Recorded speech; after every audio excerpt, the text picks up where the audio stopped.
pour rembourser sa dette.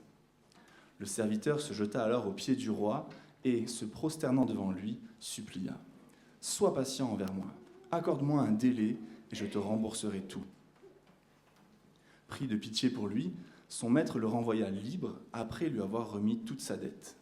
À peine sorti, ce serviteur rencontra un de ses compagnons de service qui lui devait 100 pièces d'argent. Il le saisit à la gorge en criant « Paie-moi ce que tu me dois !» Son compagnon se jeta à ses pieds et le supplia. « Sois patient envers moi, lui dit-il. Accorde-moi un délai et je te rembourserai. » Mais l'autre ne voulut rien entendre. Bien plus, il alla le faire jeter en prison en attendant qu'il ait payé tout ce qu'il lui devait. D'autres compagnons de service, témoins de ce qui s'était passé, en furent profondément attristés et allèrent rapporter toute l'affaire à leur maître. Alors celui-ci fit convoquer le serviteur qui avait agi de la sorte. « Tu es vraiment odieux, lui dit-il. Tout ce que tu me devais, toi, mon serviteur, je te l'avais remis parce que tu m'en avais supplié. Ne devais-tu pas, toi aussi, avoir pitié de ton compagnon comme j'ai eu pitié de toi ?» Et dans sa colère, son maître le livra au bourreau jusqu'à ce qu'il ait remboursé toute sa dette. Voilà comment mon Père céleste vous traitera, vous aussi, si chacun de vous ne pardonne pas du fond du cœur à son frère.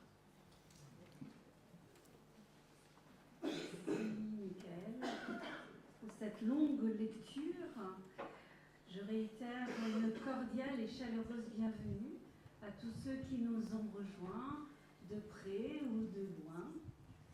Et soyez les bienvenus parmi nous, que le Seigneur vous bénisse abondamment. Le thème de cette prédication s'appelle « De la souffrance au pardon ». Je vous demande d'incliner la tête avec moi. Te remercions, Père éternel, pour m'avoir inspiré dans ce message. Te prie d'accompagner ta servante afin que nous puissions tous être enrichis par ta parole. Au nom de Jésus. Amen.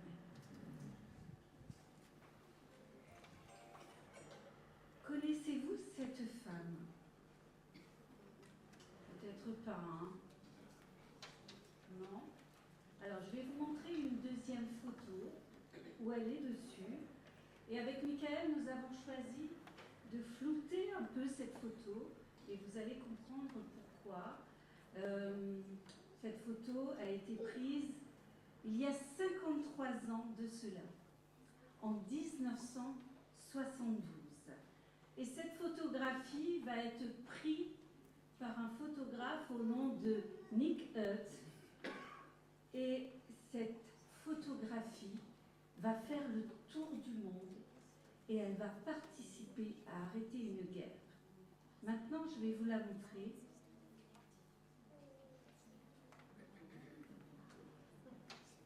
Hello. Ça marche pas. Michel, tu peux mettre la photo? Voilà. Est-ce que quelqu'un parmi vous connaît cette photo? Levez la main. Ah, les anciens, hein? Ouais. Et ah, il y a des jeunes aussi. Voilà. Il y a des jeunes aussi. Alors, cette jeune fille qui est au centre de la photo, qu'on a floutée parce qu'elle était nue, elle avait 9 ans quand cette photo a été prise et elle s'appelle Kim Phuc. Et cette photo a été prise lors de la guerre du Vietnam en 1972. Et lorsqu'elle courait avec ses amis, elle a été brûlée par une bombe au napalm. Une grande partie de son corps, de son dos, de ses bras, fut brûlée. Le vêtement synthétique qui était sur son corps fut brûlé, et c'est pour ça qu'elle courait chair nue, n'est-ce pas? Et cette photo a reçu le prix Pulitzer, parce qu'elle a fait le tour du monde, et elle a contribué à mettre fin à cette guerre du Vietnam. Suite à cela, Kim fut emmenée dans un hôpital où elle a été laissée pour morte. Mais le journaliste qui a pris la photo, ainsi qu'un journaliste anglais, l'ont retrouvée et l'ont emmenée à Saigon où elle fut opérée. Elle a eu, tenez-vous bien, 17 interventions chirurgicales. Après un long séjour dans ces établissements de soins au grand brûlé. On a essayé de soulager sa douleur et de lui redonner de la mobilité. Le napalm avait endommagé ses muscles, ses tendons et mes terminaisons nerveuses, dit-elle. Plus de 30% de mon corps a été brûlé en profondeur. Et elle a dit qu'à l'époque, elle voulait mourir, tellement qu'elle était affreuse. Je haïssais ceux qui avaient envoyé cette bombe et même celui qui avait pris la photo. Le plus douloureux n'était pas seulement les souffrances de ma chair, mais c'était le traumatisme psychique qu'elle vivait. Kim Phuc a grandi avec ses blessures. Et à l'âge de 19 ans, alors qu'elle commençait ses études, dans une bibliothèque à Saigon, elle tomba sur un Nouveau Testament, qu'elle lut et qu'elle relut. Et un verset lui a sauté aux yeux. C'est lorsque Jésus était sur la croix et qu'il a dit « Père, pardonne-leur, car ils ne savent ce qu'ils font. » Elle a écrit dans son livre « Sauvée de l'enfer » qu'elle fut transpercée par cette phrase et qu'elle ne pouvait pas comprendre que tous ces gens qui ont fait tant de mal à notre Seigneur Jésus et que maintenant qu'il était attaché sur le bois, qu'il puisse dire « Pardonne-leur ». Comment cela était possible? Et qu'il faut commencer à vivre un changement profond dans sa vie. Parce que là, le Seigneur l'avait touchée. Elle se convertit au christianisme en décembre 1982. Et elle donna son cœur à Jésus. Et figurez-vous qu'elle commença à prier pour ses ennemis, pour tout ce cheminement difficile qu'elle a eu. Et Dieu la conduisit au Cuba, où elle fit ses études de médecine. Elle rencontra aussi son futur mari, et puis elle s'enfuit au Canada. Elle parcourut le monde avec cette photo, et elle témoigna de sa souffrance et de son pardon. En 1996, alors qu'elle fut invitée aux Nations Unies lors d'une cérémonie de la guerre du Vietnam, tandis qu'elle parlait, devant elle se trouvaient des soldats. Et parmi eux se trouvait John Plummer, celui qui avait donné l'ordre d'envoyer les bombes au Vietnam.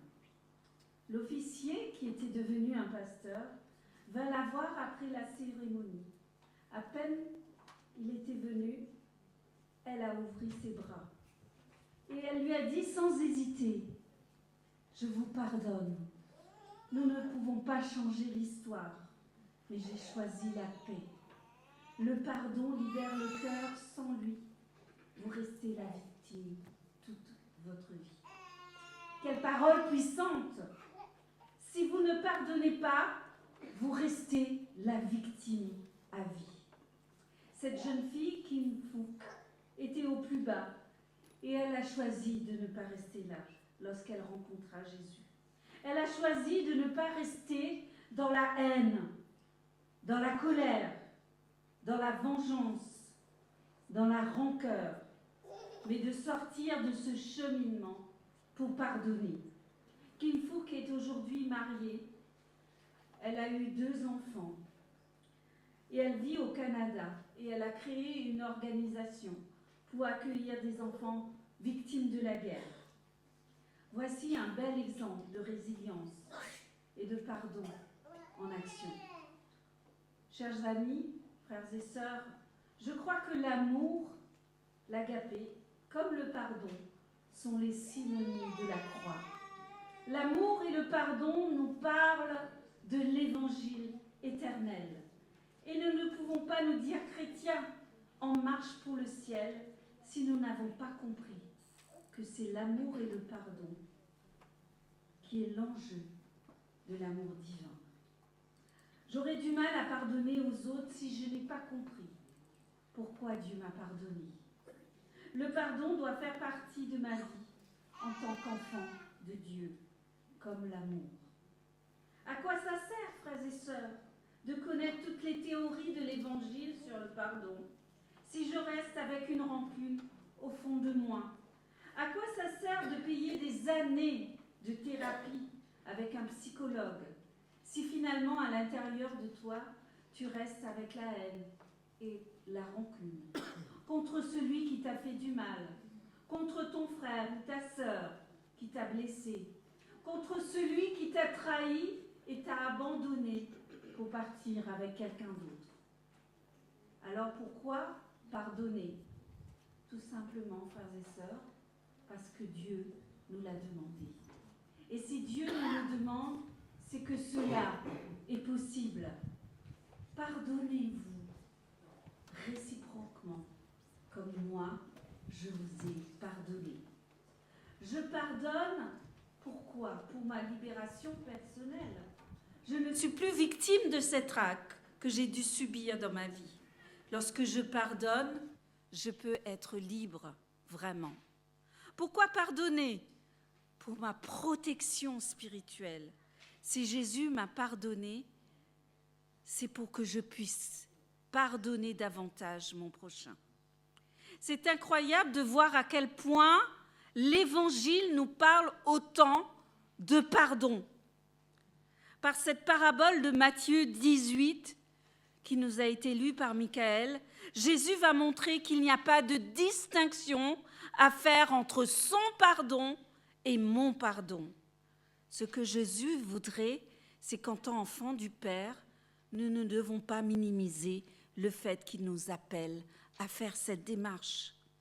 Trop souvent, nous suivons un chemin délétère, perdus dans un passé qui nous pèse avec des émotions négatives, des remords, incapables d'avancer.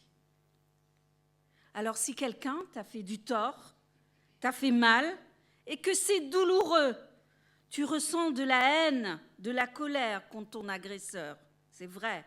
Et on pourrait dire que légitimement, tu te sens en droit de réclamer réparation ou de vengeance, avec une envie irrésistible d'étrouper l'autre, de le secouer un peu, n'est-ce pas? Par contre, lorsque tu es dans ce ressentiment, et souvent ça dure des jours, des mois, des années. Et je ne vous parle pas de l'extérieur, je vous parle dans l'Église. Que tu évites cette personne pour la saluer, ce n'est pas lui que tu fais mal, mais c'est toi qui t'auto-détruis. Malheureusement. Même si tu ne comprends pas pourquoi les personnes qui ont agi comme ça envers toi, fais confiance en la parole du Seigneur. Fais confiance en ton Dieu et pardonne. Peut-être que tu te dis en ce moment, assis sur ton banc, Lisby, tu n'as aucune idée de ce que cette personne m'a fait subir. Tu n'as aucune idée de ce que j'ai traversé. Et c'est vrai, tu as raison. Je ne sais pas ce que tu as vécu ou ce que tu vis actuellement. Sache que, comme toi, je suis passée par là. Moi aussi, j'ai été meurtrie. Moi aussi, j'ai subi des choses difficiles. Mais je sais une chose, frères et sœurs. Si les autres ne savent rien du tout de tout ce que j'ai vécu, le Seigneur, lui, il le sait. Et je choisis de lui obéir. J'ai choisi de pardonner. Kim Fook avait la légitimité de haïr toutes ces personnes qui lui ont fait du mal. Mais elle a choisi de pardonner et de prier pour ses ennemis. Elle a parlé de pardon alors qu'elle a souffert. Elle était la victime d'une guerre dont elle n'était pas responsable. Combien de chrétiens continuent à ressasser le passé, à repenser à ce qu'ils ont subi ou ont fait subir aux autres, que c'était douloureux, qu'ils n'arrivent pas à passer par-dessus de cette histoire, passer par-dessus. Ça vous rappelle quelque chose? La Pâque, passer par-dessus. C'est le pardon que Jésus nous donne. La question est là, ai-je accepté la grâce que Jésus m'a offerte à la croix? Voyez-vous, frères et sœurs, le passé est un lieu de référence, non un lieu de résidence. Le passé nous permet d'apprendre sur nos erreurs, mais nous ne devons pas y vivre continuellement. Nous devons confier notre passé entre les mains de Dieu. Nous ne pouvons pas modifier notre passé, mais nous pouvons porter notre passé à l'autel de la grâce. Parce que parfois, nous ne comprenons pas toujours pourquoi le Seigneur a permis que nous passions par un tel ou tel chemin. Laissez-moi vous dire une chose, frères et sœurs, notre Dieu, il est un pédagogue avant tout. Et il veut nous former et transformer nos cœurs pour le ciel. Dieu a toujours un plan, un projet de paix et non de malheur, afin de nous donner un avenir et de l'espérance. N'est-ce pas cela, Jérémie 29 ? Et il nous voit à travers nos souffrances. Il se tiendra toujours à nos côtés dans notre marche vers le ciel. Et soyez-en sûrs qu'il récompensera ceux qui lui resteront fidèles. Une dernière chose importante dans le pardon, n'oublions pas de demander pardon à notre Dieu. Père, j'ai péché contre le ciel et contre toi. Parce que parfois dans ma prière, je demande à Dieu des choses et je reste dans l'attente de réponses pour que Dieu fasse quelque chose, pour qu'il intervienne. Et parfois, je n'ai pas de réponse. Je lui en veux, consciemment ou inconsciemment, parce que je n'ai rien reçu. Il y a une histoire dans la Bible qui en parle de cela. L'histoire d'un homme qui était intègre et juste, Job. Pendant ses épreuves, il attendait sans doute. Il espérait que Dieu agisse dans sa souffrance. Il espérait que Dieu intervienne. Avait-il un peu de ressentiment envers Dieu? Et même s'il ne l'avait pas exprimé ouvertement, il va le dire dans chapitre 42, verset 6. Job exprime quelque chose de fort. Il va nous dire, c'est pourquoi je me condamne et je me repens sur la poussière et sur la cendre. La version Nouveau Français Courant nous dit, c'est pourquoi je retire ce que j'ai dit. Être en colère contre Dieu nous empêchera, frères et sœurs, d'avancer dans notre vie chrétienne. Alors pourquoi pardonner? D'abord, il faut identifier contre qui j'ai du ressentiment, car parfois on n'est pas au clair par rapport à nos émotions profondes. On entend souvent « Oh, moi j'ai tout oublié, j'ai déjà tout pardonné ». Mais la personne n'est pas capable de dire bonjour à l'autre dans le hall de l'église. Pardonner, ce n'est pas oublier. Et oublier, ce n'est pas pardonner. C'est pourquoi j'ai besoin d'identifier à qui j'ai besoin de pardonner. Et par le Saint-Esprit qui va m'aider, non à qui j'ai besoin de la personne qui a besoin de mon pardon. Je reprends. Non qui a besoin de mon pardon, mais à qui j'ai besoin de pardonner. Et combien de fois dois-je pardonner, frères et sœurs? 70 fois, 7 fois? Non, chers frères et sœurs, à l'infini. Tu ne dois pas compter la quantité de fois que tu pardonnes. C'est ce que le Seigneur voulait nous faire comprendre. Choisir de pardonner à quelqu'un, c'est de ne pas le laisser faire tout et n'importe quoi dans ma vie. Le pardon n'est pas synonyme de se laisser faire en tant que chrétien, mais de ne pas hésiter, s'il le faut, à mettre du recul envers cette personne pour se protéger et se mettre en sécurité, tout en priant pour la personne. Comprendre qu'avec le pardon, j'acquiers une chose importante, je suis libérée en Jésus. Libérée de mes ressentiments, de ma culpabilité, libérée de mon mal-être. Et la 4e étape fondamentale, c'est la bénédiction par l'intercession. Lorsque je choisis le pardon dans ma prière, je demande à Dieu de bénir l'autre en disant une parole de bien sur celui qui m'a fait du mal. Et ça, c'est pas évident à faire. Oui, je dois bénir cette personne qui m'a fait du tort. Oui, je dois dire au Seigneur que cette personne, avant que je le regarde ou que je la regarde comme un ennemi qui m'a fait du mal ou du tort, je dois reconnaître qu'avant tout, Seigneur, elle est aussi ton fils, elle est aussi ta fille, et qu'elle traverse sans doute la même galère que moi, qu'elle ou il chemine avec toi. Et comment pourrais-je vouloir du mal à ton fils et à ta fille?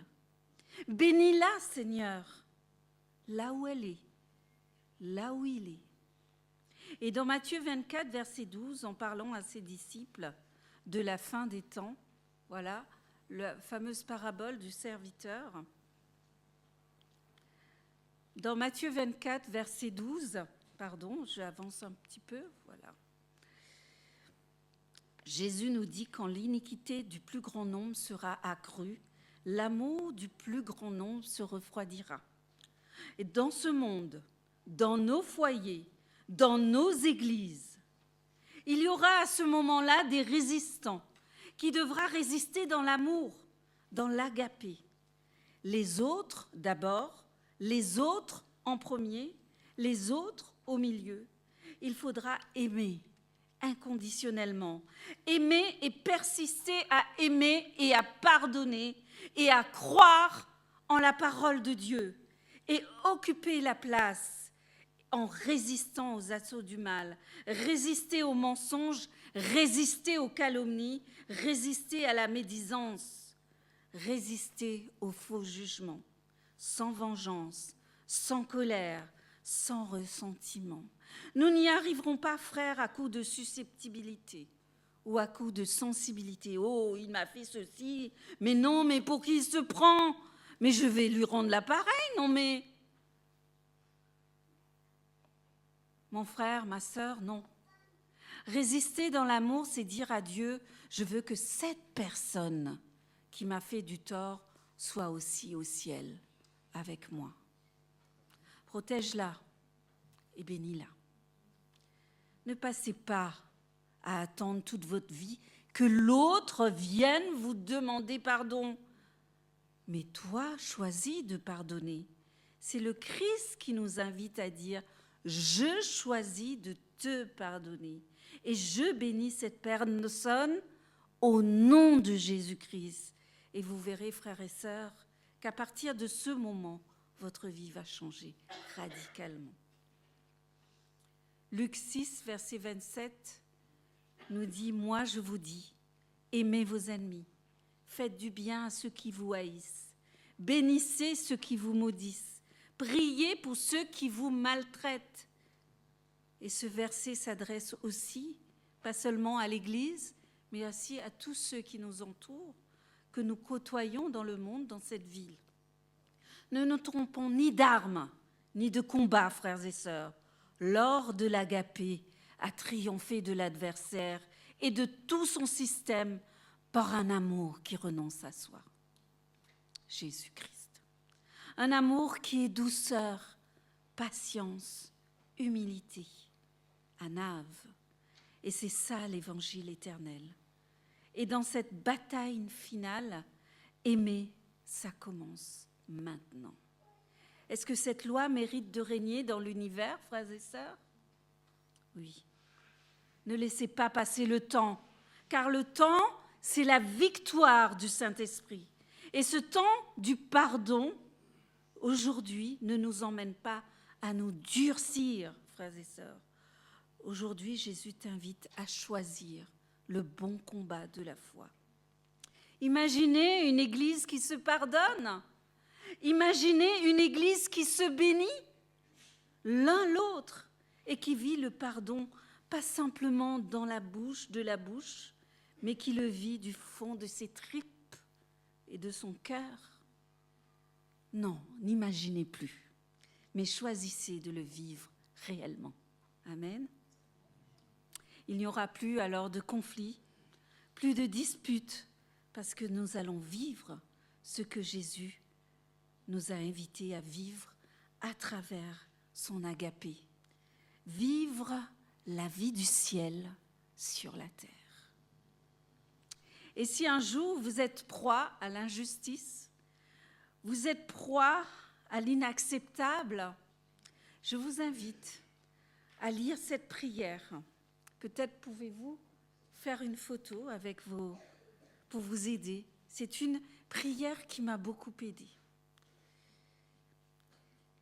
Alors nous allons le lire ensemble. Seigneur, j'ai choisi de pardonner, et vous mettez le nom de la personne pour ce qu'elle a fait ou ce qu'elle n'a pas fait. J'ai au fond de moi un sentiment de quoi? Peut-être de colère, d'amertume. Et là, vous allez l'écrire. J'ai ce sentiment, Seigneur.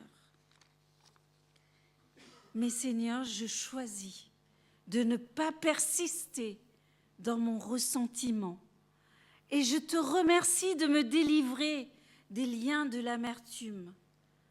Je renonce à mon droit d'obtenir vengeance, car je m'appuie sur toi et sur ton secours. Je te demande de guérir mon cœur meurtri. Et maintenant, Père, bénis, et vous mettez le nom de la personne. Fais du bien à ta fille, fais du bien à ton fils.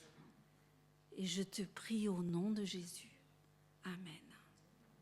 Je peux vous assurer que lorsque vous faites cette prière, vous êtes au pied de la croix. Et j'ai fait cette prière des fois, et plusieurs fois, et ça a été une délivrance. Et peut-être sans doute qu'en repensant au passé, à la situation qu'on a vécue ou que j'ai vécue, je pourrais dire comme Kim Phuc, en revoyant la photo prise de ce jour sombre et triste où cette petite fille était en pleurs, elle était brûlée dans sa chair et dans son cœur et dans sa tête. Elle a dit en regardant cette photo, « Oh, c'est une brève et spectaculaire photo prise entre la souffrance et le pardon. Quand la dette est effacée, je me sens libre à nouveau. » Amen.